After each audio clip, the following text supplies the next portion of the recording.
Hello students, visionary math classes और उड़ान free coaching classes में आपका स्वागत है। मैं विजेंद्र सांड आपको मैथमेटिक्स का टॉपिक करवाऊंगा रियल नंबर। हम पहले रियल नंबर का कुछ पार्ट कर चुके हैं, जहां से हमने खत्म किया था वहीं से स्टार्ट किया था। जिस बच्चों ने पहले वो नहीं देखा, पहले वो देखे, जिसमें मैंने एचसीएफ, एलसीएम और उनके रिलेशन के बारे में समझाया हुआ है। कुछ क्वेश्चन भी किया हुआ है, उसमें कुछ दो चार क्वेश्चन बचे हुए टाइप के, वो हम आज करेंगे इसी के साथ। जहां हमने खत्म की थी वो वीडियो, वहीं से ये स्टार्ट करते हैं। मंजिल उन्हीं को मिलती है जिनके पास सपनों में जान होती है। मंजिल उन्हीं को मिलती है जिनके सपनों में जान होती है।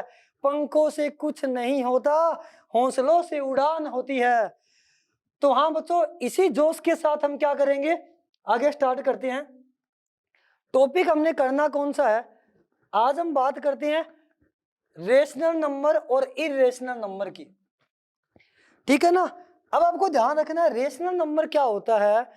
Numbers that can be expressed in the form of p upon में q where q not equal to 0 is called a rational number and p and q are coprime number. Coprime का मतलब मैं last video में बता चुका हूं, video देख ले, फिर भी रिपीट कर देता हूं कि p एंड q अगर दो प्राइम नंबर है तो वो आपस में को प्राइम नंबर होते हैं। क्वेश्चन में आपको ऐसे बोला हुआ है कि जो फ्रैक्शन फॉर्म में नंबर होगा जिसको p अपॉन q की फॉर्म में लिख सकते हैं, फॉर एग्जांपल 10 अपॉन में 3, 1/2, 1/4, ये सारे नंबर्स जो है वो सारे नंबर होते हैं रेशनल नंबर। रेशनल नंबर कौन कौन से होते हैं, decimal expansion of rational number are terminating और नॉन टर्मिनेटिंग एंड रिपीटिंग। कि जो रेशनल नंबर होंगे उनका डेसिमल एक्सपेंशन या तो टर्मिनेटिंग होगा। टर्मिनेटिंग का मतलब क्या हुआ, जैसे मैं 1 में 4 का डिवाइड करूंगा, पॉइंट लगाएंगे 0 आएगा, 4 2 जा 8, बचा कितना 2, पॉइंट लगा हुआ है 0, फिर 5 से डिवाइड करूंगा कितना आ गया 20। इट मींस 1/4 का आंसर आया 0.25, टर्मिनेट हो गया। डेसिमल के बाद जो वैल्यू है वो एग्जैक्ट आई है, ये टर्मिनेटिंग डेसिमल होता है। फिर बोला है कि अगर वो नॉन टर्मिनेटिंग है तो वो रिपीटिंग होना चाहिए। इसी एग्जाम्पल को सोल्व करके दिखा देता हूँ आपको। अगर हम 10 में डिवाइड करते हैं 3 का, 3 3 जा 9, बचा कितना 1, पॉइंट लगाएंगे 0, अगेन 3 3 जा 9, फिर बचा 1, पॉइंट लगा हुआ है 0, फिर 3 को 3 से करेंगे 9, यानी कि ये 3 रिपीट होता रहेगा। इसको बोलते हैं non terminating, but same value repeat हो रही है, so non terminating and repeating. तो जो रेशनल नंबर या तो टर्मिनेटिंग है या फिर नॉन टर्मिनेटिंग और रिपीटिंग है decimal expansions, then it is a rational number. तो वो क्या होगा, रेशनल नंबर। उसको हम p अपॉन q की फॉर्म में रिप्रेजेंट कर सकते हैं। आगे नेक्स्ट हम बात करते हैं, prime factorization of denominator are in the form of 2 की पावर m मल्टीप्लाई 5 की पावर n। जो रेशनल नंबर होते हैं टर्मिनेटिंग रेशनल नंबर, तो टर्मिनेटिंग रेशनल नंबर जो है उसको हम क्या कर सकते हैं, 2 की पावर m और 5 की पावर n की फॉर्म में लिख सकते हैं। ये तो देखो नॉन टर्मिनेटिंग आया था, non terminating repeating.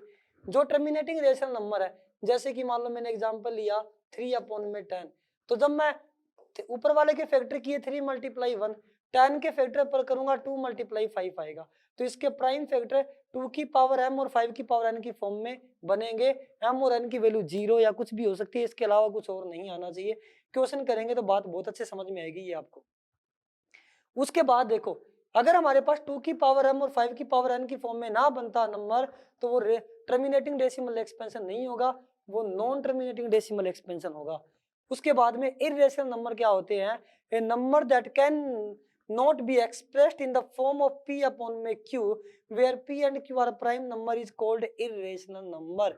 Irrational number को p अपॉन q की फॉर्म में नहीं लिखा जा सकता। दूसरी डेफिनेशन से बात समझ जाओगे इजीली आप। Decimal expansions of irrational number और नॉन टर्मिनेटिंग एंड रिपीटिंग। ऐसे डेसिमल एक्सपेंशंस जो non terminating and non repeating हो, non terminating and non repeating हो।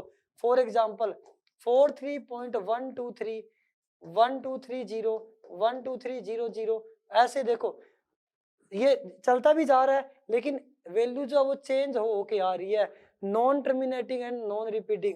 फॉर एग्जांपल अगर ऐसा आ जाए आपके पास 120 1200 12000, और ये चले, यानी कि नॉन टर्मिनेटिंग तो आई कि डेसिमल एक्सपेंशन चलता ही जा रहा है, टर्मिनेट नहीं हुआ, बट नॉन रिपीटिंग भी है, वैल्यू भी चेंज होके आ रही है, पहले 1 0 था, फिर 2 0 हो गए, फिर 3 0 हो गए, 12 था, 120 था, 1200 था, 12,000 था, वैल्यू जो है वो हमारे पास क्या रिपीट होके आ रही है। तो ये हमारे पास क्या होता है, ये हमारे पास होता है इरेशनल नंबर होता है हमारे पास, ठीक है ना। तो इरेशनल नंबर मेनली होते हैं, प्राइम नंबर का रूट हमेशा इरेशनल होता है। तो इरेशनल नंबर कौन से होते हैं, बस इतनी सी बात ध्यान रखनी है कि प्राइम नंबर अगर मैं लिखूं और इसका रूट लगा दूं तो it is always irrational number. For example 2 prime है तो root 2 irrational number. Prime number की डेफिनेशन मैं लगभग वीडियो में आपको बताता हूं, फिर रिपीट कर देता हूं कि natural numbers those are divisible by only 2 numbers are called prime number. जो 2 नंबर से डिविजिबल है वो प्राइम नंबर है। 2 में 1 और 2 का डिवाइड होता है, 2 नंबर से डिविजिबल है। रूट 3 हो गया, रूट 5, रूट 7, ये सब प्राइम नंबर है। तो प्राइम नंबर का रूट जो है, उसके रूट वो हमेशा क्या होता है, इरेशनल होता है। तो जहां भी ये आ जाए बिना देखे हम इसको क्या कर देंगे, टिक कर देंगे कि इरेशनल नंबर हमारे पास कौन सा है। बात ध्यान रखना, देखो इधर ये सारी बात बताने से पहले मैं आपको एक बात बताता हूं। जब इरेशनल नंबर की बात आए, ठीक है, तो देखो एडिशन, अगर मैं एडिशन की बात करूं, अगर हम इरेशनल को एडिशन करें, या फिर साथ ही साथ बता सकता हूं, मैं बता देता हूं आपको सब्ट्रैक्शन। एडिशन और सब्ट्रैक्शन दोनों में से कुछ ही करें। अगर दो इरेशनल नंबर को हम ऐड करें या सब्ट्रैक्ट करें, रिजल्ट इरेशनल ही होगा। बात ध्यान रखनी है कि रूट 2 में अगर मैं रूट 3 प्लस करूं तो ये पूरा नंबर जो है वो इरेशनल नंबर है। अगर मैं इरेशनल में रेशनल को भी प्लस कर दूं तो भी रिजल्ट क्या आएगा, इरेशनल आएगा। यानी कि यहाँ इरेशनल में चाहे आप तो रेशनल को प्लस करो चाहे आप इरेशनल को प्लस करो, तो दो इरेशनल नंबर और एक रेशनल और एक इरेशनल नंबर का प्लस या माइनस इरेशनल होता है, मेनली ज्यादातर ऐसा होता है, ठीक है। कब नहीं होता, इस केस में नहीं होता। अगर यहां बोल देता रूट 2 और यहां बोल देता आपको 2 और यहां आपको बोल देता रूट 2 और यहां आपको बोल देता 3, बोल देता इन दोनों को माइनस करो, तब इरेशनल नहीं होता। क्यों नहीं होता, देखो इधर, अगर मैं इसको इससे मल्टीप्लाई करूं माइनस रूट 2, इसका इससे मल्टीप्लाई करूं 3, तो ये कैंसिल आउट हो गया। तो result 5 is a rational number because ये p अपॉन q की फॉर्म में है, 5 के अपॉन 1 होता है, तो ये रेशनल है। तो प्राइम नंबर का रूट इरेशनल होगा। अगर कंडीशन ये ध्यान रखनी है कि वो कटना नहीं चाहिए, बस ये ध्यान रखना है कि इरेशनल का रेसिप्रोकल हमेशा इरेशनल होता है। इरेशनल का रेसिप्रोकल हमेशा क्या होगा, इरेशनल होगा। किसी सिंपल नंबर को अगर मैं इरेशनल से मल्टीप्लाई कर दूं तो भी वो इरेशनल होगा कि 5 root 2 is an irrational number. तो ये बात ध्यान रखना आपको, रेशनल और इरेशनल में डिफरेंस क्या है, ठीक है ना। अब आगे हम क्वेश्चंस का सेट लगाते हैं, क्वेश्चन करेंगे, बात आपको अच्छे से समझ में आ जाएगी। यहाँ क्वेश्चन में बोला क्या है, एक बात ध्यान रखना आपको, देखो पाई में और 22/7 में डिफरेंस रहती है। देखो नॉर्मली हम क्या लिखते हैं कि पाई की वैल्यू 22/7 लिखते हैं, ये एग्जैक्ट इक्वल नहीं होती, ये अप्रोक्सीमेट इक्वल होती है, ठीक है ना। 22 में अगर मैं 7 का डिवाइड करूंगा, आप करके देखो ये आंसर आएगा आपके पास, हो सकता है ये आगे चलता रहे या एग्जैक्ट आंसर आए, ये आएगा 27 में 7 का डिवाइड करने पे आपके पास ये आंसर आएगा। बट अगर मैं बात करूं पाई की, अगर मैं बात करूं आगे वो सेम वैल्यू वापस रिपीट होने लग जाएगी। अगर मैं पाई की बात करूं तो पाई की वैल्यू ये होती है 3.1451926 ये होती है। तो ध्यान से देखो ये इतनी वैल्यू सेम होती है, इसलिए हम क्या करते हैं कि पाई की वैल्यू अप्रोक्सीमेट 22/7 लेके चलते हैं नॉर्मली जब एरिया या वॉल्यूम वगैरह के सर्कल के अंदर बात करते हैं तब। लेकिन रियल में जो पाई की वैल्यू है वो ये होती है और ये चलती रहेगी आगे, हर बार वैल्यू रिपीट होके आएगी। तो जो पाई की वैल्यू है वो non terminating and non repeating आएगी, हर बार वैल्यू चेंज होके आएगी। देखो अगर मैं इसको थोड़ा बड़ा करता हूं, अब ध्यान से देखना, ये पाई की जो वैल्यू मैंने लिखी है ये पाई की वैल्यू है, ये सुपर कंप्यूटर भी पाई की वैल्यू यहां तक ही डिस्क्राइब कर पाया है। आज तक कोई भी पाई की एग्जैक्ट वैल्यू नहीं दे पाया है, सुपर कंप्यूटर ने भी पाई की इतनी वैल्यू डिसाइड की है। अगर आप इस पूरे पे रिसर्च करोगे तो आपको ये मिलेगा कि हर बार नई वैल्यू रिपीट होके आ रही है, सेम वैल्यू रिपीट नहीं हो रही, चेंज होके वैल्यू आ रही है। तो नॉन टर्मिनेटिंग और नॉन रिपीटिंग है पाई की जो वैल्यू होती है वो। यहाँ तक कोई भी वैल्यू जो है आपको डाटा रिपीट नहीं हो रहा, बदल बदल के डाटा आ रहा है, ठीक है ना। तो नॉन टर्मिनेटिंग और नॉन रिपीटिंग जो वैल्यू होती है वो हमारे पास इरेशनल होती है। तो आपको ये ध्यान रखना है कि पाई जो होता है ना वो इरेशनल नंबर होता है। पाई हमेशा क्या होता है, इरेशनल नंबर होता है। लेकिन 22/7 P/Q की फॉर्म में है, इसको हम रेशनल नंबर बोलते हैं। तो ये कंफ्यूजिंग नहीं होना कि पाई की वैल्यू 22/7 होती है तो 22/7 भी इरेशनल होगा या पाई भी रेशनल होगा, नहीं, ऐसा नहीं है। क्योंकि 22/7 तो रेशनल है, बट पाई की वैल्यू एग्जैक्ट 22/7 नहीं होती, अप्रोक्सीमेट इक्वल होती है। तो पाई जो है वो हमारे पास क्या, इरेशनल है। तो ये बात आपको क्या करनी है, ध्यान रखनी है कि पाई की वैल्यू हमारे पास क्या, इरेशनल है। पाई इरेशनल है, 22/7 रेशनल है। हमारे पास पाई जो वैल्यू है वो 14 मार्च को, इसको हम याद कैसे रखेंगे कि पाई की वैल्यू क्या होती है, अपन डाटा याद रख सकते हैं कि 14 मार्च जो है वो पाई डे की फॉर्म में बनाया जाता है।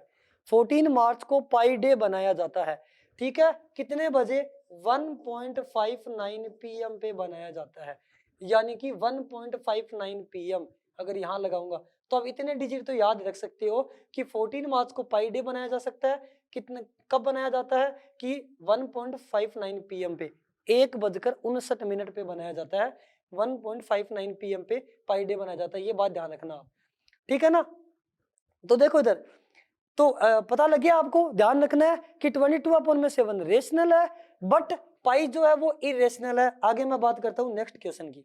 देखो यहाँ क्वेश्चन आ गया, अब आपको ये देखना है कि ये रेशनल है या फिर इरेशनल है। क्वेश्चन में क्या बोल दिया, 2.131।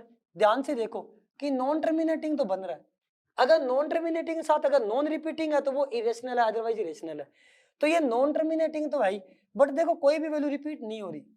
13 के बाद हमारे पास क्या आ गया, यहाँ 13 के बाद 11 आ गया, फिर 13, फिर 3 बार 11 आ गया,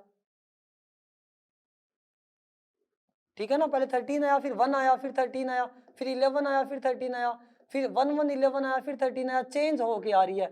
non terminating and non repeating है, then it is an irrational number, ये एक इरेशनल नंबर है।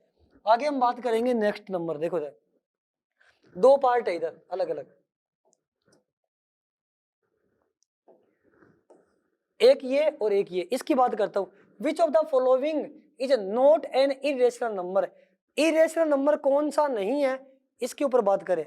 अब देखो ये तो इरेशनल या प्राइम नंबर का रूट इरेशनल होता है, ये भी प्राइम नंबर है, प्राइम नंबर का स्क्वायर रूट इरेशनल होता है। 9 का रूट कितना होता है, 3 होता है, तो ये रेशनल बन गया। तो इरेशनल कौन सा नहीं है, ये नहीं है, ये भी प्राइम नंबर का रूट है। तो प्राइम नंबर का root, root of prime number is always irrational, बात ध्यान रखनी है आपको। अब देखो इस क्वेश्चन के बारे में आपसे पूछा है कि ये रेशनल है या इरेशनल।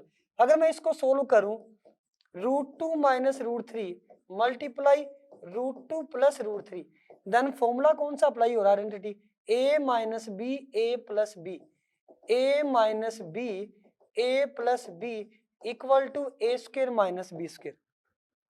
ये a हमारे पास √2 का स्क्वायर, फिर माइनस b कितना है, √3 का स्क्वायर। तो रिजल्ट कितना आया, √2 का स्क्वायर 2 एंड √3 का स्क्वायर 3, स्क्वायर से रूट कट गया हमारे पास, तो रिजल्ट आ गया -1/1 P/Q की फॉर्म में है, ये रेशनल नंबर है। Then √2 - √3 multiply √2 + √3 is a rational number. आगे हम बात करेंगे नेक्स्ट क्वेश्चन की। नेक्स्ट हमें क्या बोले हुए हैं, देखो ध्यान से, क्वेश्चन में बोला है which of the following is irrational number. Fourth में बोला हुआ है इनमें से इरेशनल नंबर कौन सा है, तो ये भी इरेशनल नंबर है, प्राइम नंबर का रूट है। यहाँ प्राइम नंबर का रूट है, इसको किसी नंबर से मल्टीप्लाई करे इरेशनल को तो इरेशनल बनता है, ये भी इरेशनल है, ये भी इरेशनल है।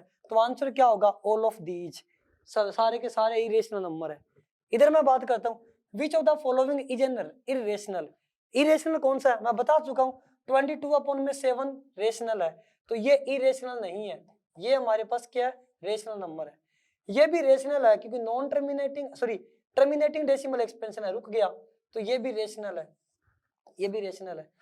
ठीक है, ये भी नॉन टर्मिनेटिंग एंड रिपीटिंग है, सेम वैल्यू रिपीट हो रही है, इसको मैं ऐसे ही लिखूंगा ना 1416 1416, तो सेम वैल्यू रिपीट हो के आएगी, इस बार का मतलब यही है कि वैल्यू रिपीट होगी, तो ये भी हमारे पास क्या रेशनल है, तो ये तीनों के तीनों नंबर इरेशनल तो नहीं है। अब मैं बात करता हूँ इसकी, तो देखो इधर 1 4 1 1 4 1 1 1 1, ये ऐसे लगना था यहाँ पे आगे डॉट डॉट डॉट, तो ये हमारे पास होगा इसका इरेशनल नंबर, क्योंकि नॉन टर्मिनेटिंग भी लगा दिया मैंने आगे, और ये क्या है नॉन रिपीटिंग भी है, रिपीट होके भी नहीं आ रही, ये टाइपिंग में भाई मिस्टेक लगा नहीं हुआ, ऑप्शन ये था। आगे देखो नेक्स्ट क्वेश्चन हमारे पास क्या है, देखो बता चुका हूं मैं, reciprocal of irrational number, irrational का रेसिप्रोकल हमेशा इरेशनल ही होता है, इज एन इरेशनल, सोचना ही नहीं है। √2 का reciprocal 1/√2 is an irrational number, the product of two irrational number is always irrational.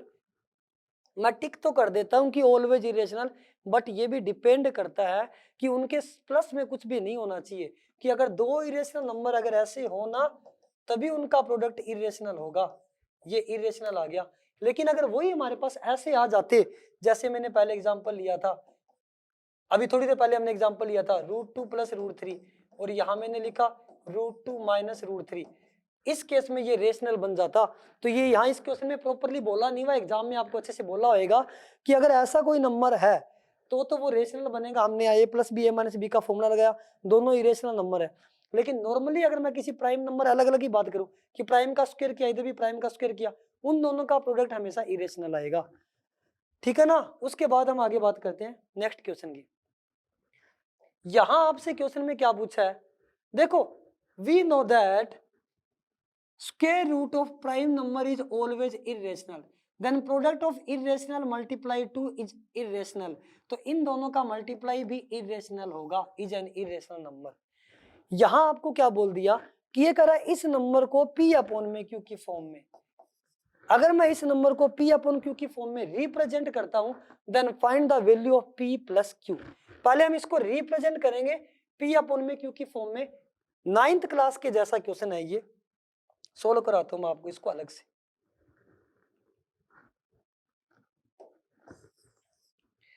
यहां देखो इधर क्वेश्चन हमारे पास क्या है, लेट किया मैंने x के इक्वल टू 254, इसके ऊपर बार लगा हुआ है, और ये इस बार को अगर मैं हटाऊंगा तो क्या आएगा हमारे पास, x इक्वल टू 0.2545454, ये एक इक्वेशन आ गई।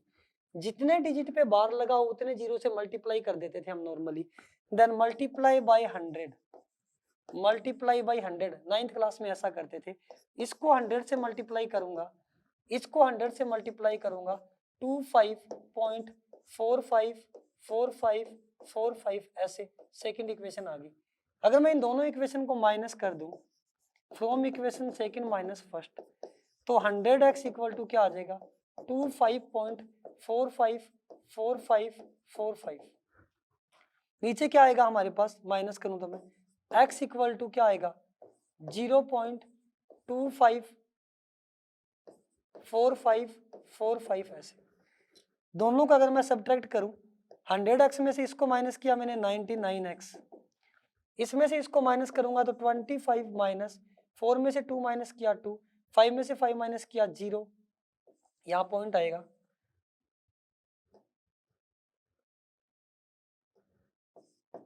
ठीक है ना, तो आगे फिर सारे जीरो ही आएंगे, 0 0 0 लगाने की जरूरत नहीं आगे। तो रिजल्ट कितना आया 99x इक्वल टू 25.2, तो x की वैल्यू कितनी आ गई 25.2 अपॉन में 99। अगर मैं इसको हटाऊं 0, अब ये p/q की फॉर्म में बन गया। पहले नंबर को p/q की फॉर्म में कन्वर्ट करो, उसके बाद क्वेश्चन में आपको फाइंड क्या करना है, p + q की वैल्यू फाइंड कीजिए। तो देखो इधर 252 में अगर मैं प्लस कर दूं 990, तो ध्यान से देखिए आप क्वेश्चन के अंदर, क्या आपके पास इन दोनों को ऐड करने पे इनमें से कोई आंसर आएगा, नहीं आएगा। तो आंसर कौन सा है, नन ऑफ दीज। तो इसका आंसर कौन सा होगा, नन ऑफ दीज होगा। ये बात आपको ध्यान रखनी है, ठीक है ना। अगर आपने इसको नोट करना है तो इसको मैं साइड में रख देता हूँ। ये था क्वेश्चन हमारे पास, समझ आ गया होगा अच्छे से, मजा आ रहा होगा। इंटरेस्टिंग क्वेश्चन करेंगे हम, घबराओ मत। बस कोई भी डाउट है तो कमेंट बॉक्स में लिख सकते हो। अगर आपको कुछ समझ नहीं आ रहा या कोई प्रॉब्लम आ रही है, अगर आप अपनी राय देना चाहते हो कि सर ये वाली चीज छूट गई, ये मैं जो करवा रहा हूँ वो कोरोना के अकॉर्डिंग जो आपका डिलीटेड पोर्शन है उसके अकॉर्डिंग करवा रहा हूँ। तो मैंने यूक्लिड डिवीजन एल्गोरिथम नहीं करवाई आपको, HCF एलसीएम जब करवाया था। तो अब ये मत सोचना कि कुछ टॉपिक छूट रहे हैं। मैं सीबीएसई के सिलेबस के अकॉर्डिंग जो 2021 के 22 के एग्जाम में जो आना है उसके अकॉर्डिंग ही हम काम कर रहे हैं, ठीक है ना। तो डिलीटेड पोर्शन के अकॉर्डिंग तभी ऑप्शनल क्वेश्चन कर रहे हैं हम, ठीक है। आगे हम बात करेंगे, आगे नेक्स्ट ये चीज मैं आपको बता चुका हूं, इसी पे अब हम बात करेंगे। देखो क्वेश्चन में ऐसे बोला हुआ है, the decimal expansion of the rational number 37 upon में 2 की पावर 2 अपॉन में 5 विल टर्मिनेट आफ्टर। ये जो क्वेश्चन बोला हुआ है कितने डिजिट के बाद टर्मिनेट होगा, दोनों क्वेश्चन एक जैसे ही है। मैं एक क्वेश्चन करवा देता हूं। तो देखो इधर मैम यही क्वेश्चन ले लेते हैं हम, इधर वाला क्वेश्चन में बोला क्या हुआ आपको, 23 अपॉन में 2 की पावर 2 मल्टीप्लाई 5 की पावर 1। तो अगर डिनोमिनेटर के प्राइम फैक्टर 2 की पावर m एंड 5 की पावर n की फॉर्म में हो तो जो हमारे पास उसका डेसिमल एक्सपेंशन टर्मिनेटिंग होगा। तो it has a terminating decimal expansion. करना कैसे आपको, 23 के फैक्टर कर लो। अगर मैं 23 के फैक्टर करूं, 23 को 1 से किया, 1 को 1 से किया, तो ऊपर तो आ गया 23 मल्टीप्लाई 1, नीचे फैक्टर बने हुए हैं। मैंने ऊपर वाले के फैक्टर इसलिए किए, कई बार ऊपर और नीचे वाले कट हो जाते हैं, तो देख लो कैंसिल आउट हो रहे हैं नहीं हो रहे, नहीं हो रहे, यही है। अब आपको करना क्या, इन दोनों की पावर सेम बनानी है। अगर यहाँ मल्टीप्लाई में 7 होता तो ये टर्मिनेटिंग डेसिमल एक्सपेंशन होता ही नहीं है, फिर तो ये इरेशनल नंबर होता है, sorry non terminating decimal expansion होता ही है। तो इसको हम एग्जैक्ट डेसिमल एक्सपेंशन की फॉर्म में नहीं लिख पाते, ठीक है ना। लेकिन अगर ऐसा ना हो तो हम उसको लिख पाएंगे। तो देखो आपको क्या करना है, इनकी पावर सेम बनानी है। 2 की पावर 2 है तो 5 की पावर कितनी है आपके पास, 1 है। तो 5 को भी 2 बनाना है पावर को, तो क्या करेंगे हम, 5 की पावर 1 से मल्टीप्लाई कर देंगे न्यूमरेटर और डिनोमिनेटर को। अगर नीचे मल्टीप्लाई करेंगे तो ऊपर भी करना पड़ेगा, जिसकी पावर कम है और जितनी कम है उसी से मल्टीप्लाई कर देंगे। तो ऊपर तो हमारे पास आ गया 23 मल्टीप्लाई 5, नीचे आ गया 2 की पावर 2 एंड 5 की पावर 2। इसका इससे मल्टीप्लाई कर दो 15 11, नीचे हमारे पास इसको मैं लिख सकता हूँ 2 मल्टीप्लाई 5 की होल पावर 2। जब ये पावर सेम बन जाएगी तो मैं 2 और 5 की होल पावर 2 लिख दूंगा। बेनिफिट क्या होगा इससे कि बिना डिवाइड किए आप आंसर निकाल सकते हो। ये बना 10 की पावर 2, तो 115 अपॉन में 10 की पावर 2 होता है 100। तो 2 डिजिट के बाद पॉइंट लगा दो, 1.59 आंसर आ गया। तो इसका आंसर कितना आया, 1.59। क्वेश्चन में क्या पूछा गया है कि will terminate is decimal expansion जो है रेशनल नंबर का, वो कितने डिजिट के बाद, number of decimal places after which, यानी कि डेसिमल प्लेसेस पूछे जिसके बाद वो टर्मिनेट हो जाएगा। तो कितने डिजिट के बाद, पॉइंट के बाद कितने डिजिट है, 2 डिजिट, तो 2 डिजिट के बाद वो टर्मिनेट हो जाएगा। सेम क्वेश्चन ये करना है, डायरेक्ट सोच सकते हैं हम इस क्वेश्चन को। देखो आपको करना क्या है, जब नीचे 2 और 5 है तो आपको क्या देखना है कि जिसकी पावर हाईएस्ट है वैसे दूसरे को बनाना है। तो 10 की पावर उतनी बनेगी नीचे, तो सीधा सोच लो। देखो 37 अपॉन में 2 की पावर 2 और 5 की पावर 1 है। यहाँ 2 की पावर 2 है तो 5 की भी 2 बनाना पड़ेगा, तो 2 और 5 दोनों की पावर 2 बनेगी। तो 2 और 5 जब दोनों की पावर 2 बनेगी तो हमारे पास 10 की पावर 2 बनेगी। 10 की पावर 2 बनेगी तो 2 डिजिट के बाद पॉइंट आएगा। तो सिंपल सी बात है, तो आफ्टर 2 डेसिमल प्लेसेस जो है वो टर्मिनेट होगा। समझ गए, वेरी गुड। आगे देखो नेक्स्ट क्वेश्चन। नेक्स्ट क्वेश्चन में आपको क्या बोला हुआ है, देखो ध्यान से पूछा क्या गया है, ये रेशनल है या इरेशनल। तो नॉन टर्मिनेटिंग है और डिजिट जो है वो नॉन रिपीट भी है, सॉरी नॉन रिपीट नहीं है यहाँ, इतनी नॉन रिपीटिंग थी, अब 63 बार रिपीट हो रहा है। तो ये हमारे पास ऐसे था 3.2463 पे बार, यानी कि 63 अब आगे बार रिपीट होगा। तो ये नॉन टर्मिनेटिंग है बट रिपीटिंग है, तो नॉन टर्मिनेटिंग और repeating is a rational number. आगे हम इसकी बात करते हैं, which of the following rational number have terminating decimal expansion. तो जब आपको डाटा गिवन है, टर्मिनेटिंग डेसिमल एक्सपेंशन निकालने के लिए न्यूमिनेटर और डिनोमिनेटर के प्राइम फैक्टर करो। अगर डिनोमिनेटर 2 की पावर m और 5 की पावर n की फॉर्म में बनता है तो टर्मिनेटिंग है। जैसे कि मैं बात करता हूँ 16 अपॉन में 50 की, तो 16 के अगर आप प्राइम फैक्टर करोगे साइड में, करने आते हैं आपको, 2 से किया 8, 2 से करेंगे 4, 2 से करेंगे 2, 2 से करेंगे 1, तो इसके प्राइम फैक्टर बने 2 मल्टीप्लाई 2 मल्टीप्लाई 2 मल्टीप्लाई 2। 50 के प्राइम फैक्टर करोगे तो 2 मल्टीप्लाई 5 मल्टीप्लाई 5, 2 तो कैंसिल आउट हो गया, ऊपर 2 की पावर 3 आ गया, नीचे 5 की पावर कितनी है 2, लेकिन साथ में 2 है ही नहीं तो मैं इसको 2 की पावर 0 लिख सकता हूँ, क्योंकि 1 तो है ना, 1 तो हर किसी के मल्टीप्लाई में होता है, तो हमें पता है 2 की पावर 0 की वैल्यू 1 होती है, तो 2 की पावर 0 ला सकते हैं हम। कहने का मतलब ये हुआ सीधा सीधा कि अगर 2 और 5 दोनों है नीचे तो भी वो हमारे पास क्या है, तो भी वो हमारे पास क्या है, टर्मिनेटिंग डेसिमल एक्सपेंशन वाला। अकेला 2 है तो भी टर्मिनेटिंग है, अकेला 5 है तो भी टर्मिनेटिंग है, बिकॉज जब हमारे पास 2 है तो मैं 5 है नीचे 5 की पावर 2, अगर मैं ऊपर नीचे 2 की पावर 2 से मल्टीप्लाई करूंगा तो नीचे 10 बन जाएगा, कि 2 से मल्टीप्लाई करके 5 का मल्टीपल बनाया जा सकता है, अगर 2 दिया हुआ है तो 5 से मल्टीप्लाई करके भी आपको 10 बनाया जा सकता है, तो 10 बना सकते हैं ना, दोनों केस में हमारे पास क्या होता है, टर्मिनेटिंग डेसिमल एक्सपेंशन होता है।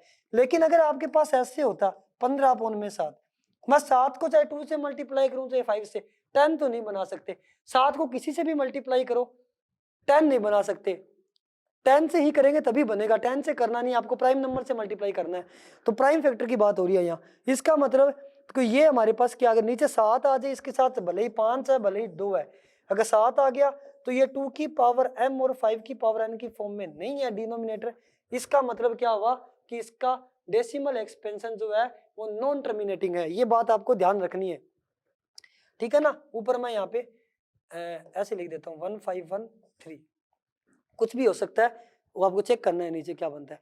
इस क्वेश्चन में देखो इसके जब मैंने फैक्टर किए तो इसके तो नीचे फैक्टर किए मैंने 5 के, तो 5 की पावर 2 और 2 की पावर 1 बन रहे थे, और नीचे 2 की पावर 4, एक पावर मैंने काट भी दी तो भी 5 रह रहा था, अकेला 5 है तो उसको 10 बनाया जा सकता है 2 से मल्टीप्लाई करके, अकेला 2 होता तो भी 5 से मल्टीप्लाई करके 10 बनाया जा सकता है, इसका मतलब ये टर्मिनेटिंग है, बाकी नहीं होंगे। क्यों नहीं होंगे, देखो इसका तो 5 मल्टीप्लाई 1, नीचे वाले का करूंगा मैं 2 3 एंड 3, तो देखो इधर 3 आ गया ना साथ में, तो ये 2 की पावर m और 5 की पावर n की फॉर्म में नहीं है, 2 और 5 के अलावा कोई भी नंबर नहीं आना चाहिए, ये बात आपको ध्यान रखनी है, ठीक है ना। तो ये नहीं है, इसकी भी बात करूंगा 7 आएगा नीचे, नीचे हम प्राइम फैक्टर करूंगा 2 का तो 2 मल्टीप्लाई 1, नीचे आ जाएगा 3 मल्टीप्लाई 7, तो 7 और 3 दोनों ही हमारे पास 10 के मल्टीपल नहीं है, तो ये जो इसके प्राइम फैक्टराइजेशन है डिनोमिनेटर के वो 2 की पावर m और 5 की पावर n की फॉर्म में नहीं है, तो ये भी जो डेसिमल एक्सपेंशन है इसका वो क्या नॉन टर्मिनेटिंग है। ऐसे ही आप आगे वाला भी करके देखो इसका होता है या नहीं होता, ठीक है। ये था क्वेश्चन, आगे हम बात करेंगे नेक्स्ट क्वेश्चन की। बता चुका हूँ वही चीज वापस रिपीट हुई है, सिंपल सा क्वेश्चन पूछा है, टिक करना है बस आपको देख के डायरेक्ट। इफ p अपॉन में q is a rational number और उनका अगर HCF आपके पास 1 है, then what will be the condition of q so that the decimal expansions of p upon में q is terminating। ये कह रहा है p और q का HCF 1 है, इसका मतलब कि दोनों को प्राइम नंबर है, और डेसिमल रेशनल नंबर की डेफिनेशन ये होती है कि अगर कोई नंबर p अपॉन में q की फॉर्म में लिखा जाता है, यहाँ p और q दोनों को प्राइम नंबर होते हैं, तो वो हमारे पास वो रेशनल नंबर होता है, बस वो नीचे q की वैल्यू 0 नहीं होनी चाहिए। लेकिन ये कह रहा है कि टर्मिनेटिंग डेसिमल एक्सपेंशन कब होगा, जब डिनोमिनेटर के प्राइम फैक्टर 2 की पावर m और 5 की पावर n की फॉर्म में हो तभी तो ये कह रहा है कि q के जो डेसिमल फॉर्म बनाने के लिए, टर्मिनेटिंग बनाने के लिए, तो q की फॉर्म क्या होनी चाहिए, 2 की पावर m और 5 की पावर n, ये फॉर्म होनी चाहिए। इसमें 3 आ गया, कैंसिल आउट हो गया, 3 आ गया, नन ऑफ दीज भी नहीं हो सकता क्योंकि आंसर है हमारे पास। तो अगर q के प्राइम फैक्टर 2 की पावर m और 5 की पावर n की फॉर्म में है तो वो हमारे पास टर्मिनेटिंग डेसिमल एक्सपेंशन जनरेट करता है। यहाँ देखो which of the following is a rational number, rational कौन सा बता चुका हूँ, प्राइम नंबर का स्क्वायर रूट इरेशनल होता है, तो ये तो रेशनल नहीं है। पाई इरेशनल होता है, बता चुका हूँ रेशनल नहीं है। 1/3 रेशनल है, p अपॉन में q की फॉर्म में है, ये भी रेशनल नहीं है। देखो नॉन टर्मिनेटिंग तो है ही है बट नॉन रिपीटिंग है, 1 2 0 1 2 0 0 1 2 0 0 0 ऐसे चल रहा है, तो ये भी रेशनल नहीं है। तो रेशनल नंबर कौन सा हो गया, थर्ड रेशनल नंबर है। उसके बाद आगे हम बात करेंगे इस क्वेश्चन की, after how many digit will be the decimal expansions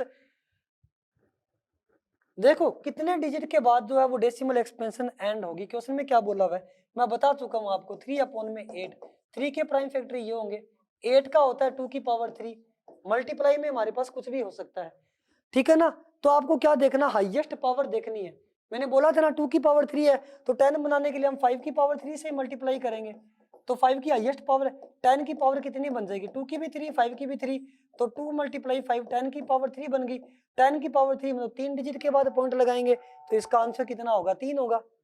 इस क्वेश्चन में the decimal expansion of pi is, pi terminating है या नॉन टर्मिनेटिंग है, तो पाई जो है वो non terminating and non recurring, ना तो वो टर्मिनेटिंग हो रहा है ना ही वैल्यू रिपीट हो रही, तो जो पाई जो होता है वो हमारे पास non terminating and non recurring होता है।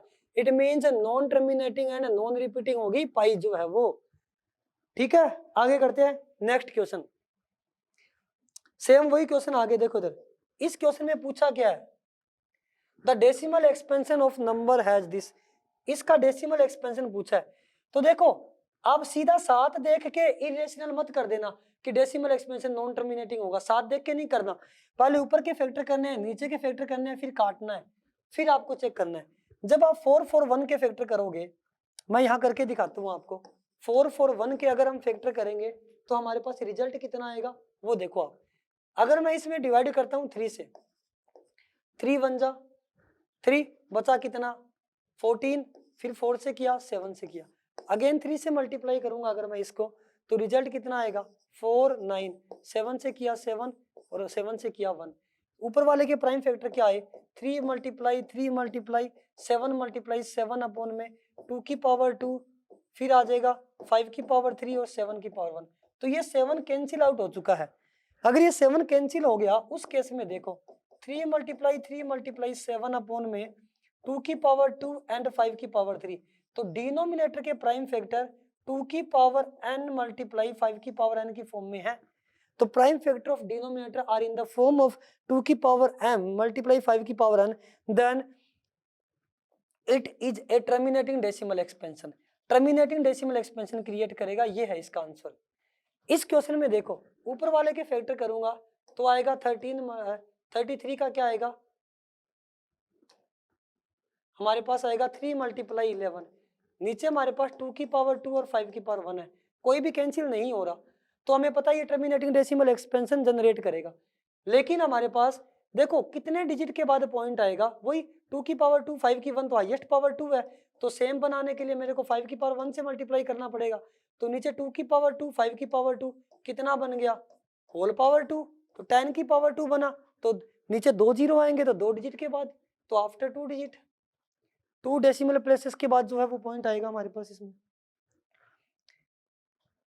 देखो ये बात आप समझ ही गए होगे, सिंपल सिंपल छोटी छोटी कोशिश करो आप लोग, आराम से सारे क्वेश्चन आपसे हो जाएंगे, ना कभी भागे ना ही कभी रुके, बस हमेशा चलते रहे, यही विद्यार्थी की सफलता का मूल मंत्र है।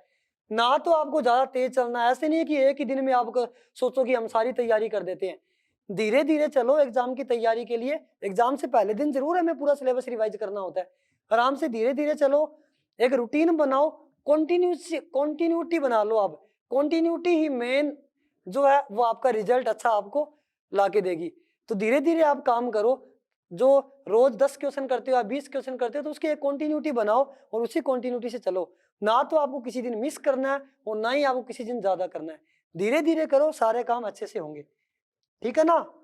अब आगे देखो अजस्ट रीजन के क्वेश्चन करेंगे, लेकिन इससे पहले मैं आपको जो है वो लास्ट वीडियो में जब मैंने आपको HCF एलसीएम सिखाए थे, पहले लास्ट वाली वीडियो देख लेना आप लोग HCF एलसीएम की, तो उसके अंदर मैंने कुछ आपको क्वेश्चंस नहीं करवाए थे, तो पहले हम वो HCF और एलसीएम के वो क्वेश्चन करते हैं, ठीक है ना। ये क्वेश्चन बहुत अच्छा क्वेश्चन है, तो देखो सुनो ध्यान से क्वेश्चन क्या है, there are 576 boys and 480 girls in a school that are to be divided into equal section।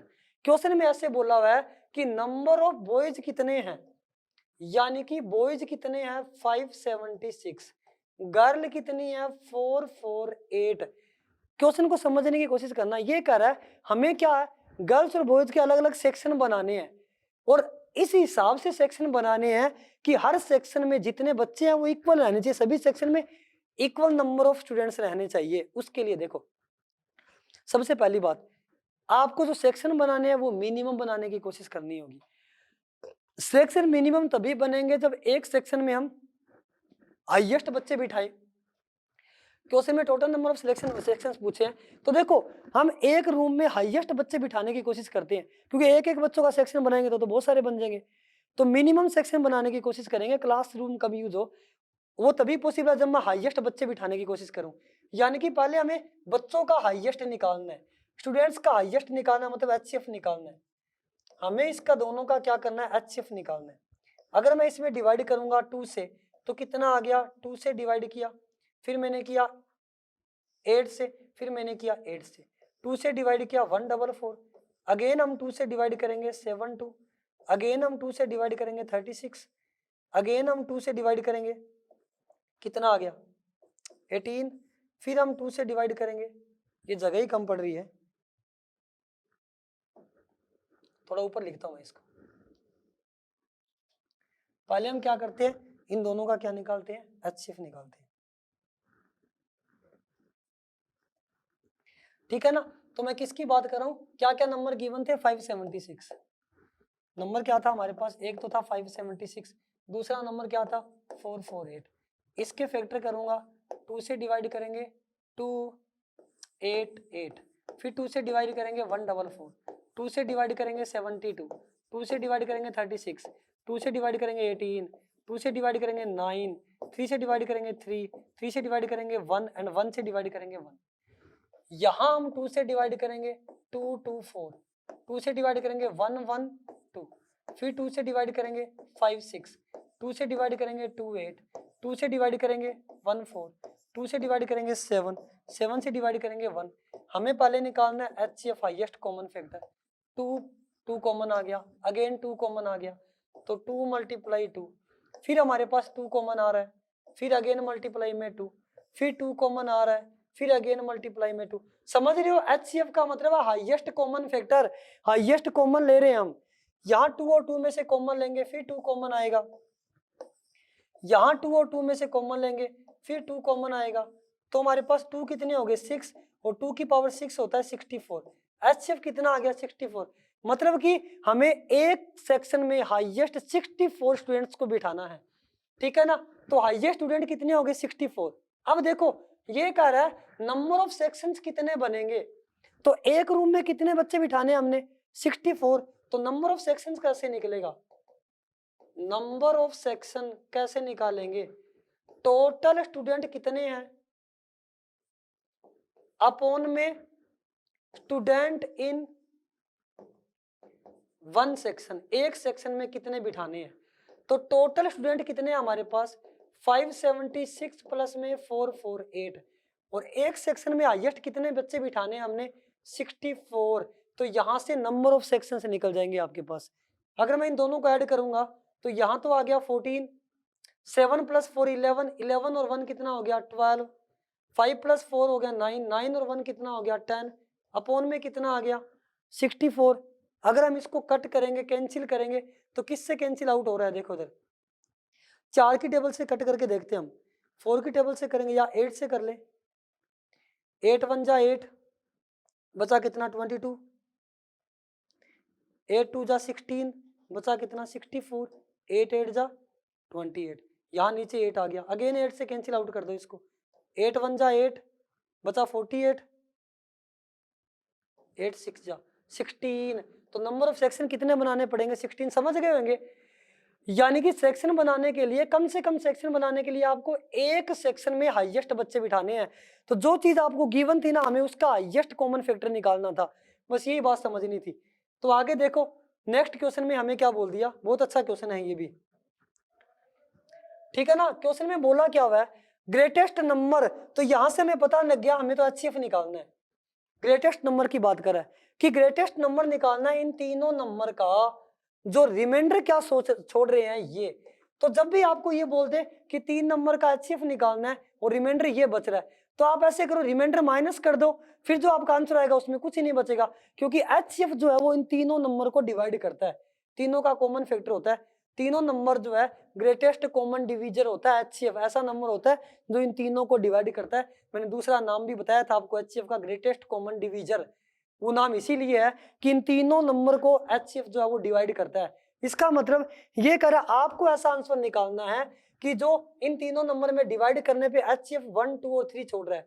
यानी कि अगर मैं पहले नंबर में डिवाइड करूं तो रिमाइंडर 1 बच रहा है, दूसरे नंबर में डिवाइड करूं रिमाइंडर 2 बच रहा है, तीसरे नंबर में अगर मैं उस नंबर का डिवाइड करूंगा रिमाइंडर 3 बच रहा है। तो जो रिमाइंडर बच रहा है वो मैं पहले से माइनस कर दूं तो 120, जो यहाँ रिमाइंडर बच रहा है उसमें मैं पहले से माइनस कर दूं 2 to 4, यहाँ जो रिमाइंडर बच रहा है 3 बच रहा है इसमें रिमाइंडर, तो कितना आ गया 256। यानी कि इन तीनों का जो HCF होगा ना उसमें कोई रिमाइंडर नहीं बचेगा, वो एग्जैक्ट इन तीनों का मल्टीपल होगा, या सॉरी इन तीनों का क्या होगा, डिवीजर होगा वो, ठीक है ना, ग्रेटेस्ट कॉमन डिवीजर होगा। तो हम क्या करेंगे, इन तीनों का HCF निकाल दो, हमारा आंसर है। तो यानी कि जो रिमाइंडर पहले से माइनस कर दो आप, तो बचे हुए नंबर का जब HCF निकालोगे तो आपको उस नंबर का HCF आएगा, वो डिजिट आएगी जो इन तीनों को डिवाइड करने पे रिमाइंडर 1, 2 एंड 3 दे रही है रिस्पेक्टिवली जो है वो, ठीक है। तो इन तीनों का HCF निकाल दो, 120, 224 एंड 256 का HCF 2 से डिवाइड करेंगे, खुद करेंगे आप ये क्वेश्चन। HCF निकालना मैंने आपको सिखाया हुआ है, हाईएस्ट कॉमन फैक्टर बनाना है, इजीली कर लोगे आप इसको। आगे देखो नेक्स्ट क्वेश्चन में, बहुत अच्छा क्वेश्चन है। क्वेश्चन में क्या बोल दिया, ये कह रहा है एंड विद द डिजिट, किस डिजिट पे एंड होगा। पावर लिख लिख के देखो, सबसे पहले प्राइम फैक्टर बना लो, नीचे क्या दिया हुआ आपको 12 दिया हुआ है, ठीक है ना। अब देखो इधर ये कह रहा है, मान लो मैं 3 की पावर 1 पुट कर देता हूं, मान लो मैं 3 की पावर 1 पुट कर दूं, यहाँ पे हमारे पास ऐसे बोला हुआ है 12 की पावर 3 उसकी पावर x, 18 की पावर 3 उसकी पावर x। अगर मैं x की जगह 1 पुट करूं, या पहले 0 पुट कर दो, बोला नहीं वैसे क्या पुट करना, मैं 0 कर देता हूं। अगर मैं 0 पुट कर दूं, 12 3 की पावर 0, 18 3 की पावर 0, 3 की पावर 0 1 होता है, तो ये बनेगा 12 की पावर 1 प्लस में 18 की पावर 1, दोनों को ऐड करूंगा तो 30। तो इसकी यूनिट डिजिट कितनी आ रही है 0, किस पे एंड हो रहा है 0 पे। कोई एक और पावर रख के देख लो, मान लो मैं x की जगह 1 पुट कर देता हूं, तो 12 की पावर कितना आएगा, 12 की पावर कितना आएगा हमारे पास 3 की पावर 1, 18 की पावर कितना आएगा हमारे पास 3 की पावर 1। तो देखो 2 की पावर 3 करेंगे ना, यहाँ 2 की पावर 3। अब यूनिट डिजिट की बात कर रहा है, ये किस पे एंड हो रहा है, लास्ट डिजिट क्या होगी, यूनिट डिजिट क्या होगी वो पूछा है। 12 को भूल जाओ, 2 की पावर 3 करते हैं तो लास्ट डिजिट 8 आती है, 8 की पावर 3 करते हैं तो लास्ट में 2 आता है, ये बात आपको पता ही है। जब यूनिट डिजिट में प्लस करूंगा तो 10 यानी कि लास्ट डिजिट 0 आएगी, तो ये किस पे एंड हो रहा है 0 पे एंड हो रहा है। यहीं से पावर 0 पुट की तभी भी पता लग गया था, 1 की तो भी 0 पे एंड हो रहा था, इसका मतलब ये नंबर 0 पे एंड हो रहा था। लेकिन 0 पे कुछ हो रहा था और 1 पे कुछ हो रहा था, इसका मतलब कैन नॉट बी डिटरमाइंड लिखते हैं हम इसका, ये बात ध्यान रखना। 2 नंबर का निकाल लो बस बहुत होता है, ज्यादा लंबा करने की जरूरत नहीं है। ये क्वेश्चन भी आपको खुद करना है। 3 की पावर जो कर रहा है ना वो देखो, देखो सिंपल समझो आप इस क्वेश्चन को, 3 की पावर 13 माइनस 3 की पावर 10। अगर मैं 3 की पावर 10 कॉमन ले लूं तो अंदर बचेगा क्या आपके पास, अंदर बचेगा 3 की पावर 3 माइनस 1। तो देखो इधर 3 की पावर 10 और यहाँ 3 की पावर 3 होता है 27 माइनस 1, तो 3 की पावर 10 मल्टीप्लाई 26, ये बना। क्वेश्चन में क्या बोला हुआ है, किस किस से डिविजिबल है, 3 से डिविजिबल होगा, 9 से डिविजिबल होगा, इनसे तो होना ही होना है। अब देखो ये 2 से भी डिविजिबल है, ये वाला, ये पूरे नंबर में 3 का डिवाइड भी होगा क्योंकि 3 इससे कट जाएगा, 2 का डिवाइड होगा 2 इससे कट जाएगा, पहला ऑप्शन सही है। दूसरे ऑप्शन के बाद 10 से डिवाइड कभी भी नहीं होगा क्योंकि 0 है ही नहीं ऊपर वाले में, 3 की पावर कुछ भी करो 0 किसी केस में नहीं बनेगा, तो इससे डिवाइड नहीं होगा, इसमें भी 10 आता है डिवाइड नहीं हो रहा। अब 13 की बात कर रहा है, 2 से डिवाइड हो रहा है 3 से 13 से, तो ये 2 से भी हो रहा है 3 से भी हो रहा है 13 से हो रहा है, तो ज्यादा करेक्ट आंसर कौन सा है, ये है, ये नहीं है। अगर ये 13 वाला ऑप्शन में नहीं होता तो ये आंसर होता, क्योंकि 13 का भी डिवाइड हो रहा है, 2 का भी हो रहा है, 3 का भी हो रहा है, तीनों का डिवाइड हो रहा है इसमें, तो सही करेक्ट आंसर कौन सा है 2, 3 एंड 13, ये करेक्ट आंसर है 2, 3 एंड 13, ठीक है ना, लास्ट वाला आंसर हमारा इसका। आगे देखो बहुत अच्छा क्वेश्चन है ये, केस स्टडी में भी ऐसा क्वेश्चन है जो मैं आपको दूंगा करने के लिए। बोला क्या है, the value of x and y is given in this figure. ये कह रहा है इसको अगर मैं 2 फैक्टर में डिवाइड करूंगा ना तो x और 143 आएगा। कहने का मतलब अगर मैं इस x का, कहने का मतलब क्या हुआ हमारे पास कि अगर मैं x का और 143 का मल्टीप्लाई करूंगा तो 1001 आएगा, इन दोनों का मल्टीप्लाई ये आएगा, तो यहां से x की वैल्यू निकल आएगी 1001 अपॉन 143। आप इसको कैंसिल आउट कर सकते हैं। अगर मैं इसको कैंसिल आउट करूं, किससे कट रहा है ये देखो, इधर 11 से काट देता हूं मैं पहले, 11 1 जा और 11 3 जा। ऊपर वाले को अगर मैं 11 से काटूं तो 11 9 जा एंड 11 1 जा, 13 को 7 से काटा 7। कहने का मतलब ये हुआ कि x की वैल्यू तो आ गई 7। अब y की बात करता हूं कि इन दोनों का, इसका फैक्टर ये दो पार्ट में डिवाइड हो रहा है, मतलब कि इन दोनों का मल्टीप्लाई 11 मल्टीप्लाई y 143 के इक्वल होगा। तो y की वैल्यू क्या आ गई 143 अपॉन में 11, ये अपॉन में चला गया, काट दो 11 1 जा 11 3 जा, यानी कि y की वैल्यू कितनी आ गई 13। तो आंसर क्या होगा x की 7 रिस्पेक्टिवली, x का 7 और इसका 7 इसका 13, 7 और 13 आंसर है। पहले ऑप्शन में टिक करना आपको, ठीक है ना। आगे नेक्स्ट क्वेश्चन, बस ये कर चुके हैं हम सारे। अब वही केस स्टडी पे आ जाते हैं। तो आपके इस बार सीबीएसई में जो भी आने वाला है ना वो सारे मैंने करवा दिए है। कोई कंपटीशन का बच्चा भी अगर इसको देखता है तो हेल्प मिलेगी आगे एसएससी बैंक क्लरिकल वगैरह में, जिसमें ये टॉपिक है बस यही क्वेश्चन आने हैं, इससे बाहर कुछ नहीं आएगा, ठीक है ना। तो ये चीज भी आप आगे अच्छे से कर सकते हो। तो अब हम बात करते हैं अजर्सन रीजन, ये क्वेश्चन भी आपके आने वाले हैं सीबीएसई में, ठीक है ना। तो अजर्सन रीजन में क्या देखना होता है, ऑप्शन क्या क्या बोले हुए हैं, both assertion and reason are true, reason is correct explanation of assertion. यानी कि आपको जो ऑप्शन ऐसे दिए होंगे चार आपको कि जो अजर्सन रीजन गिवन है क्या ये दोनों सही है क्या, और दूसरा इसका रीजन है क्या, दूसरी बात कि दोनों सही है लेकिन दूसरी जो है वो रीजन है वो इसका करेक्ट एक्सप्लेनेशन नहीं है, कोई और ही बात हो रही होती मान लो। तीसरे में बोल दिया अजर्सन ट्रू है रीजन फॉल्स है, चौथे में बोल दिया अजर्सन फॉल्स है रीजन ट्रू है। तो आपको इसी के अकॉर्डिंग करना है। दो चार क्वेश्चन मैं करवाता हूँ आपको अजर्सन रीजन के, बाकी आपको करना है। पहले क्वेश्चन में इसने बोला क्या गया, आपको क्वेश्चन पे फोकस करो। ये कह रहा एलसीएम जो है वो आपके पास कितना है, मैं यहां करता हूं, देखो इधर को थोड़ा इधर खिसका देता हूं इसको। क्वेश्चन में आपको क्या बोल दिया, एलसीएम कितना है, आपको बोल दिया एलसीएम 350 है। प्रोडक्ट ऑफ टू नंबर, यानी कि ए बी का प्रोडक्ट कितना है 25 और 70। फिर कह रहा है ये एचसीएफ जो है ना इसका, वो ये कह रहा है 5 आएगा। तो we know that product of two number is always equal to their HCF multiply LCM. तो देखो दो नंबर का प्रोडक्ट गिवन है, एचसीएफ आपको निकालना है और एलसीएम कितना है 5 बोल रहा है, ये 5 आएगा, सॉरी एलसीएम 350 आएगा। तो ये अगर अपॉन में जाएगा तो क्या 5 आ रहा है क्या, या वैसे देख लो कि इन दोनों का मल्टीप्लाई, सिंपल देखते हैं। देखो आप ये देख लो, रूल ये होता है कि दो नंबर का प्रोडक्ट हमेशा एचसीएफ और एलसीएम के प्रोडक्ट के इक्वल होता है। तो हमारे पास एचसीएफ 5 है, एलसीएम 350 है, ए कितना है 2 और ये कितना है 70, तो 140 आ गया।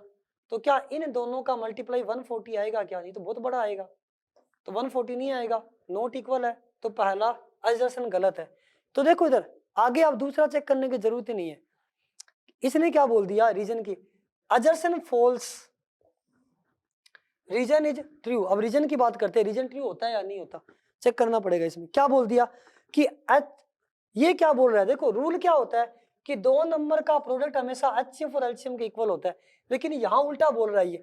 ये कह रहा है दो नंबर का प्रोडक्ट जब मैं एलसीएम से करूंगा तो एचसीएफ के इक्वल होता है, बिल्कुल ही गलत बोल रहा है। तो दोनों ही गलत है, यानी कि both assertion and reason are false, दोनों ही ट्रू नहीं है इसके अंदर।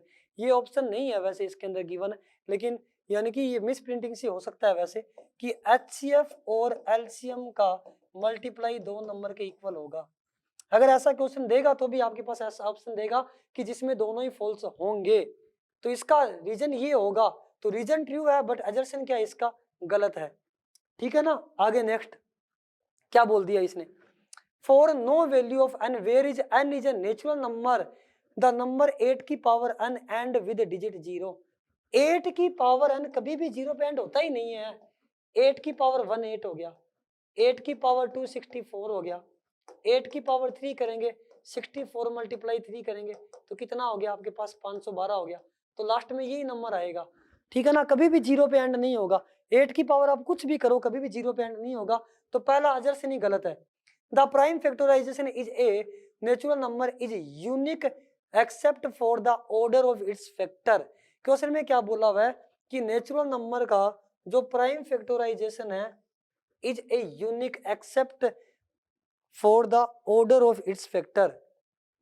तो प्राइम फैक्टराइजेशन बनाएंगे तो फैक्टर जब बनाओगे आप तो पावर जो है वो यूनिक लेनी है उसकी। मेरे कहने का मतलब ये ऐसे कह रहा है कि जब किसी का भी मान लो ये प्राइम फैक्टराइजेशन बन गया आपके पास, तो 2 की पावर 3, 3 की पावर 1, तो आपको तो यही देखना है, पावर नहीं देखनी कितनी है। प्राइम फैक्टर से पूछ ले तो ये है, कई बार हाँ ऐसा भी पूछ लेता है क्वेश्चन में, ये हमारे सामने आया नहीं क्वेश्चन। अगर ऐसे बोल दे कि कोई भी नंबर का प्राइम फैक्टर दे दे और आपको ये बोल दे प्राइम फैक्टर की पावर का सम निकालिए, तो देखो इधर 2 की पावर 3, मान लो किसी नंबर के प्राइम फैक्टर ये बने हैं, या कोई नंबर दिया हो आप उसके प्राइम फैक्टर बना लो 3 की पावर 1, और आपको ऐसे बोल दे प्राइम फैक्टर की पावर का सम बताइए, तीनों को ऐड कर दो 3 + 3 + 1, पहले प्राइम नंबर बना लो नीचे, फिर उसकी पावर को ऐड कर दो, रिजल्ट आ गया 7 पूछे तो। लेकिन ये क्वेश्चन में डेफिनेशन बोली हुई है कि कोई भी नेचुरल नंबर है प्राइम फैक्टराइजेशन बनाओगे तो जो उसकी जो पावर है ना वो नेचुरल नंबर ही बनेगी, ऐसे बोल रहा है। आगे नेक्स्ट क्वेश्चन में क्या बोल दिया इसने, देखो इधर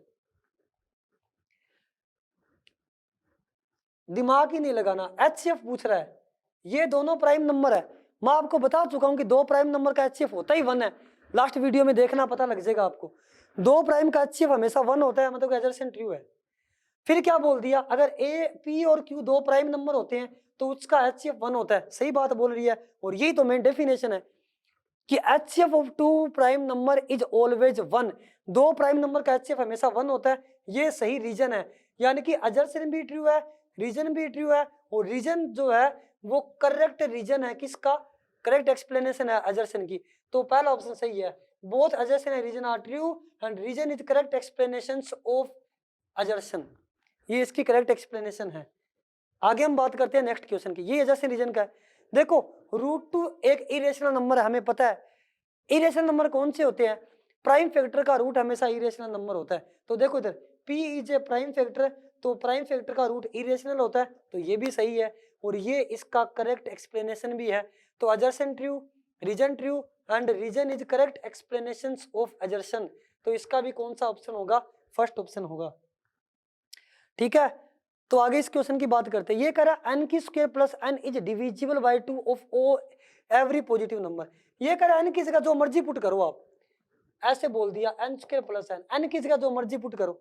मान लो मैं n की जगह क्या पुट कर देता हूँ, मान लो मैं n की जगह 1 पुट कर देता हूँ, 1 पुट करूंगा तो देखो 1 का स्क्वायर प्लस 1 कितना आया 2, 2 से डिविजिबल है। n की जगह मैं 2 पुट कर दूं, 2 का स्क्वायर प्लस में 2 यानी कि 4 + 2 6, 2 का डिविजिबल है। n की जगह मैं 3 प्लस पुट कर दूं 3, तो 3 की पावर 2 27 और कितना आ गया 3, तो ये हमारे पास कितना आ गया 30, ये भी किससे डिविजिबल है 2 से डिविजिबल है। तो n स्क्वायर प्लस n हमेशा 2 से डिविजिबल होगा, बिल्कुल सही बात बोल रहा है। आगे बोल दिया if x and y are odd numbers, x और y अगर मान लो 2 ओड पॉजिटिव इंटीजर है तो x square plus y square जो 4 से डिविजिबल होंगे, ओड नंबर करके देख लो ना, x और y ओड पॉजिटिव होने चाहिए। तो देखो मान लो मैं ओड पॉजिटिव तो 1 भी तो है, अगर मैं यहाँ 1 पुट करूँ या 1 पुट करूँ तो 4 से डिविजिबल नहीं हो रहा, हर बार नहीं हो रहा, कई बार हो भी जाएगा। ठीक है ना, तो अजरसन ट्रू है इसका, रीजन प्रॉपरली सही नहीं है इसका। ठीक है ना, अब आगे हमारे पास केस स्टडी के क्वेश्चन। क्या बोल दिया, to enhance the reading skill of grade X student the school nominates you and 2 of your friends to set up in a class library. There are 2 sections A and B of grade X. There are 32 students in a section A and 36 in a B. अब question में पूछ क्या रहा है कि product of the powers of each prime factorization of 36, ये कह रहा है 36 के प्राइम फैक्टराइजेशन करो आप, 36 के प्राइम फैक्टराइजेशन। तो 36 के अगर मैं प्राइम फैक्टर करूं तो 2 से डिवाइड करेंगे 18, 2 से डिवाइड करेंगे 9, 3 से डिवाइड करेंगे 3, 3 से किया 1, 2 × 2 × 3 × 3, 2 की पावर 2, 3 की पावर 2, ये प्राइम फैक्टराइजेशन बन गए। फिर ये कह रहा है कि पावर का प्रोडक्ट करो, पावर कितनी है, 2 है, इसकी भी 2 है, तो पावर का प्रोडक्ट करो मल्टीप्लाई, कितना आया 4, तो इसका आंसर कितना होगा 4 होगा। फिर आगे क्या बोल दिया, if P and Q are positive integers such that P ये दिया हुआ है, Q ये दिया हुआ है, A और B दोनों प्राइम नंबर है, इसने ऐसे भी बोल दिया, तो एलसीएम क्या होगा, एलसीएम पूछ रहा है। तो देखो इधर क्वेश्चन में बोला क्या गया आपको, उस पर फोकस करते हैं। ये तो पहला ऑप्शन था, यहां देखो ये बोल रहा है P कितना है ए बी का स्क्वायर, Q कितना है ए स्क्वायर बी। सेम रिपीट करेंगे, एलसीएम में क्या देखते हैं हम, हाईएस्ट पावर, एचसीएफ में लोवेस्ट पावर, और एलसीएम में हम क्या देखेंगे, हाईएस्ट पावर देखेंगे। ठीक है ना, ये बात समझ लो अच्छे से। हाईएस्ट पावर, ए की पावर 1 है, यहाँ ए की पावर 2 है, तो ए की हाईएस्ट पावर 2 आ गया, P की पावर 2 है, B की पावर 1 है, B की हाईएस्ट पावर 2 आ गया, तो आंसर क्या होगा, ए स्क्वायर बी स्क्वायर होगा, एलसीएम जो है वो। आगे क्वेश्चन में क्या बोल दिया, what is the minimum number of books you will acquire for the class library so that they can be distributed equally among student of section A और section B. Minimum number of books पूछा है class में divide करने के लिए, तो LCM पूछा है आपको, जितने बच्चे हैं उतनी मिनिमम नंबर ऑफ बुक्स देनी पड़ेगी, यानी कि 32 एंड 36 का एलसीएम निकालना है। मैं नहीं बताऊंगा, आप खुद करेंगे, प्राइम फैक्टर करके हाईएस्ट पावर देखनी है। आगे क्या बोल दिया, if the product of two positive integers is equal to the product of their HCF and LCM is true. ये कह रहा है दो नंबर का प्रोडक्ट उसके एचसीएफ और एलसीएम के इक्वल होता है, वो हमें पता है, तो ये कह रहा है कि इन दोनों नंबर का एचसीएफ क्या होगा। अरे सीधा सीधा बात कर रहा है, दोनों नंबर का एचसीएफ पूछ रहा है, तो दोनों नंबर का फैक्टर कर लो और एचसीएफ निकाल दोगे आप, तो फैक्टर क्या बनेगा 32 और 36। जब आप फैक्टर करोगे तो एचसीएफ और एलसीएम दोनों ही बता ही दोगे आप। इसमें एलसीएम पूछा है, इसमें एचसीएफ पूछा है। If two double eight books are distributed among the student of section B, how many will each get. 288 book अगर बी सेक्शन में डिवाइड किया है तो एक बच्चे को कितनी बुक मिली, तो बी सेक्शन में बच्चे कितने थे, बी सेक्शन में 36 स्टूडेंट थे, इसमें इसका डिवाइड करो रिजल्ट आ जाएगा। ठीक है ना, ये था क्वेश्चन। आगे केस स्टडी 2 मैं बता चुका हूं, ये क्वेश्चन आप खुद करेंगे, थोड़ा जूम करता हूं, सारी बातें बता देता हूं। पहले में पूछा एक्स की वैल्यू पूछी, एक्स की वैल्यू, तो एक्स की वैल्यू निकालने के लिए इन दोनों का मल्टीप्लाई एक्स होता है, आपको इन दोनों का मल्टीप्लाई करना है। 2783 का मल्टीप्लाई करना है 5 से, 5 3 जा 15, 8 5 जा 40 प्लस 1 41, 4 आ गया, 7 को 5 से किया 35 और 4 39 आ गया, 3 बचा, 10 और 3 कितना हो गया 33, 3 3 कि मिस्टेक तो नहीं कर दी क्या मैंने, एक्स की वैल्यू पूछी है ना इसने, 5 2 जा 10 सॉरी 10 प्लस 1 13 आएगा, तो 13915, तो आंसर ये हो गया। फिर क्या पूछा, what will be the value of y, y की वैल्यू पूछी है, इन दोनों का मल्टीप्लाई इसके इक्वल होगा, तो y मल्टीप्लाई 253 किसके इक्वल होगा 2783, तो इसको डिवाइड में ले जाओ y की वैल्यू आ जाएगी। फिर z की वैल्यू पूछी है, इन दोनों का मल्टीप्लाई इसके इक्वल होगा, 11 मल्टीप्लाई z इक्वल होगा 253, 11 को डिवाइड में लेके जाओ z की वैल्यू आ जाएगी, तो तीनों की वैल्यू निकलेगी। According to the fundamental theorem of arithmetic, ये नंबर क्या है, प्राइम है या कंपोजिट है, दो नंबर का प्रोडक्ट हमेशा कंपोजिट होता है, बात ध्यान रखना। तो जब मैं ये देखो इन दोनों का प्रोडक्ट करने पे ये बन रहा है, तो दो नंबर का प्रोडक्ट हमेशा क्या होता है, कंपोजिट नंबर होता है, तो ये कंपोजिट नंबर होगा। प्राइम फैक्टराइजेशन ऑफ दिस, इसके फैक्टर करने हैं, प्राइम फैक्टराइजेशन क्या बनते हैं वो बना के दिखाने हैं, ये क्वेश्चन आप खुद करेंगे। ठीक है ना, तो ये हम कर चुके हैं, कोई डाउट नहीं होगी आपको किसी भी तरह की, कोई भी डाउट हो तो आप कमेंट बॉक्स में कमेंट कर सकते हैं। जाने से पहले एक छोटी सी कविता सुना देता हूँ आपको, आदि मजा आएगा आपको भी सुन के, काफी देर से बोर हो रहे हो, लेकिन ये कविता जो है पोइम जो है वो मैं आपको आदि सुनाऊंगा, आदि नेक्स्ट वीडियो में सुनाऊंगा जब मैं सेकंड चैप्टर कराऊंगा, तो इसको कंप्लीट सुनने के लिए आपको सेकंड चैप्टर देखना है।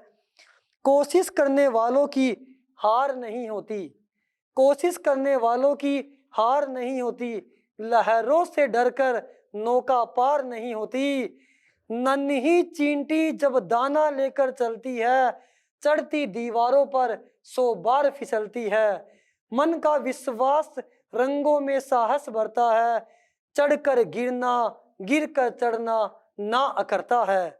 आखिर उनकी मेहनत बेकार नहीं होती, कोशिश करने वालों की कभी हार नहीं होती। तो ठीक है बच्चों, ऑल द बेस्ट। मेरे टेलीग्राम चैनल पे विजनरी मैथ क्लासेस पे आपको ज्वाइन करो, उसको उस पे आपको सारी इसकी एक्स्ट्रा सीट मिलेगी जिसको आप सोल्व करके प्रैक्टिस कर सकते हो। कोई भी डाउट आप कमेंट बॉक्स में लिख सकते हैं। अगर आपको वीडियो अच्छी लगे तो आप अपने जो कमेंट जरूर दिया करो और वीडियो को भी शेयर किया करो, और भी लोगों को बोलो आगे शेयर करें, ताकि पूरे इंडिया में सभी के पास ये वीडियो पहुंच सके और सभी बच्चों का सीबीएसई का एग्जाम में अच्छे मार्क्स आए। यही हमारा मेन मोटिव है। तो ठीक है बच्चों, ऑल द बेस्ट। जय हिंद, जय भारत।